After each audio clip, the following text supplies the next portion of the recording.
భాగంగానే నాకు తెలిసిన ఇంటర్నల్గా నాకు తెలిసిన విషయం ఏంటంటే ముఖ్యమంత్రి గారు దీని మీద స్పష్టంగా ఒక క్లారిటీ ఇచ్చి వాళ్ళకి ఏం కావాలో వాళ్ళ ఇబ్బందులు లేకుండా మీరు వాళ్ళకి డీసీపీ మేడం ఆవిడ పేరు మన రష్మి పరిమళ్ ఆవిడకైతే ప్రత్యేకమైన ధన్యవాదాలు చెప్పాలి. At the same time CP level meeting మాత్రం ఇది మొట్టమొదటిసారి మాకైతే ఒక నిజంగా ఇలాంటి ఆనందమైన సంఘటన ఎప్పుడూ జరగలేదు గతంలో. ఎందుకంటే ఒక క్యాబినెట్ టైప్ ఆఫ్ మీటింగ్ అంటే ఒక mini cabinet type of meeting శివశక్తులకి జోగినీలకు స్పెషల్గా. అండ్ ఇంకోటి నాకు తెలిసిన విషయం ఏంటంటే ప్రతి ఒక్క హైదరాబాద్ లష్కర్ ప్లస్ పట్నం రెండు మొత్తం మన నియోజకవర్గాల్లో తెలంగాణ జిల్లాల్లో ఏవైతే స్పెషల్గా మన హైదరాబాద్ బోనాలు ఉంటాయో ప్రతి చిన్న నుంచి పెద్ద దేవాలయానికి గైడ్లైన్స్ ఏమెళ్ళాయంట అంటే శివశక్తులను ఆపొద్దు, వాళ్ళ ఘనమైన స్వాగతం పలకాలి అని ప్రతి దేవాలయానికి పోలీస్ డిపార్ట్మెంట్ గైడ్లైన్స్ ఇచ్చిందని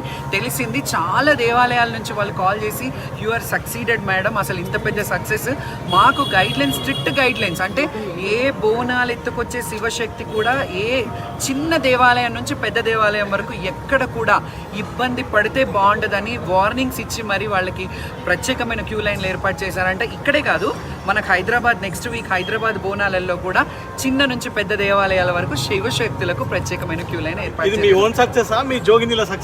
నా ఓన్ సక్సెస్ అని చెప్పలేను, అందరి కృషి ఉంది ఇందులో. కాకపోతే నా పోరాటం మాత్రం చాలా ఏళ్ల నుంచి చేశాను. ఒక్కటిగా ఇప్పుడు వందలాది మంది అయ్యారు ఈ పోరాటంలో, కానీ సక్సెస్ అయ్యాము. అండ్ ముఖ్యంగా ఈ సక్సెస్లో డీసీపీ మేడంకి నేను ప్రత్యేకమైన ధన్యవాదాలు చెప్పుకుంటాను. అలాగే ఎండోమెంట్ డిపో అనుకున్నారు బట్ 200 మంది వచ్చారు, అందరి సమస్యలు చెప్పాము.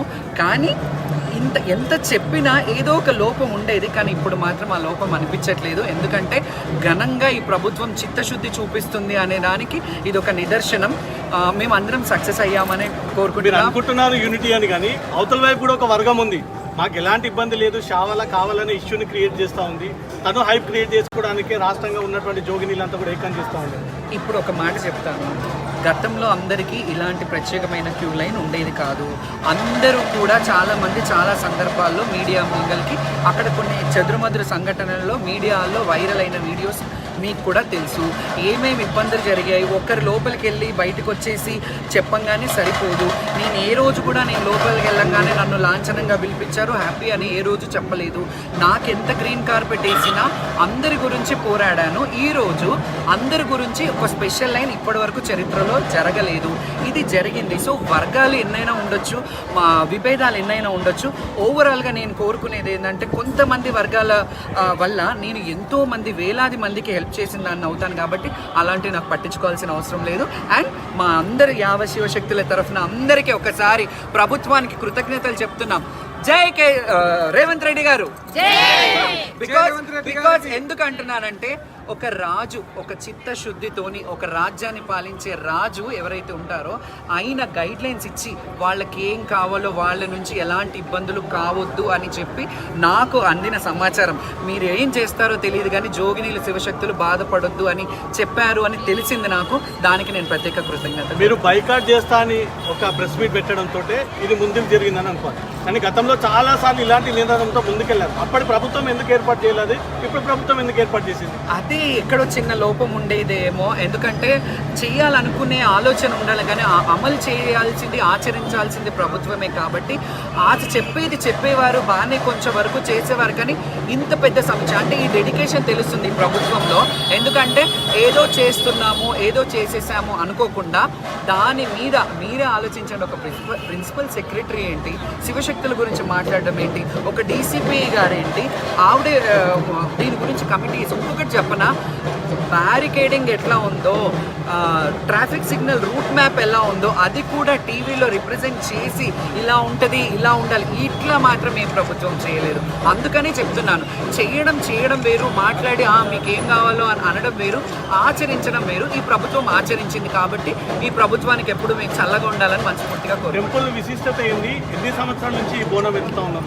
200 పైగా సంవత్సరాల పైగా ఈ అమ్మవారి విశిష్టత ఉంది.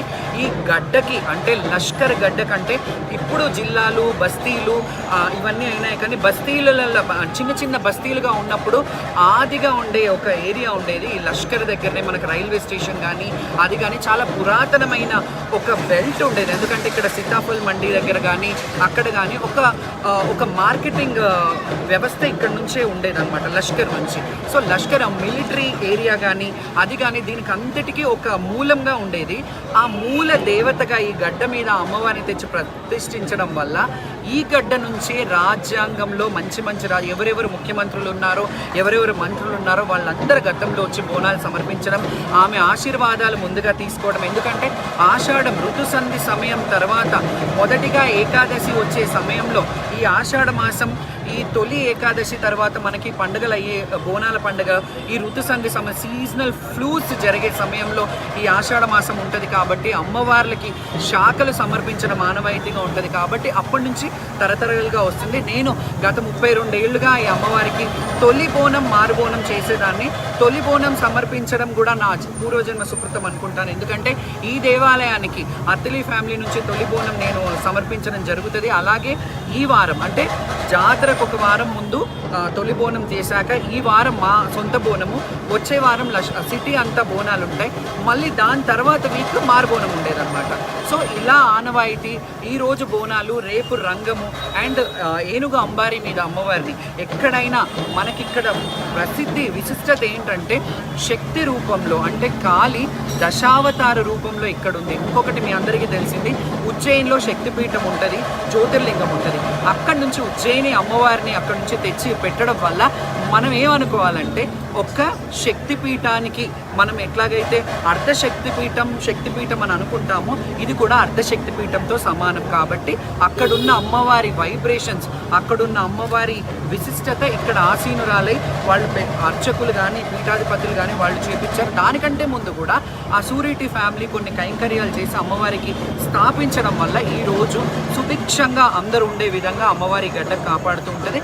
అండ్ ఎప్పుడు కూడా ఎల్లవేళలా అందరి మీద అమ్మవారి కృప ఆశీస్సులు ఉండాలని, రాష్ట్ర ప్రజలు బాగుండాలని, వర్షాలు సకాలంలో పడాలని, ఈ ముఖ్యంగా అన్న పూజ చేసేదే ఈ బోనాల పండుగ. అంటే మనకు రైతు బాగుంటే మనం బాగుంటాం అనడానికి ముఖ్య ఇదేంటంటే మనం ఈరోజు అన్నం పెడతాం కదా, అమ్మవారికి అన్నం పెట్టాలంటే రైతు నుంచి మనకి ఇది రావాలంటే మనం ప్రకృతి మనకేమిస్తుందో, ప్రకృతి అంటే తల్లి, ప్రకృతి మనకేమిస్తుందో మళ్ళీ మనం ప్రకృతికి తిరిగి మనం ఒక బోనం రూపంలో అమ్మవారికి నైవేద్యం సమర్పించడం జరుగుతుంది. సో ఇది గివ్ అండ్ టేక్, అమ్మకి తల్లికి బిడ్డకున్న బంధం. కాబట్టి ఇది ఇంకా ఇలాగే కొనసాగాలి. అండ్ మోర్ ఓవర్ మా శివశక్తుల అందరి సంక్షేమ సంఘం తరఫున మీ అందరికీ కృతజ్ఞతలు. అండ్ మీడియా మిత్రులకు కూడా నా ప్రత్యేక ధన్యవాదాలు. బికాజ్ మీరందరూ కలిసి నా ఉద్యమాన్ని మీ ఉద్యమంలాగా ముందుకు తీసుకెళ్ళినందుకు ఈ సక్సెస్ అనుకుంటున్నాను.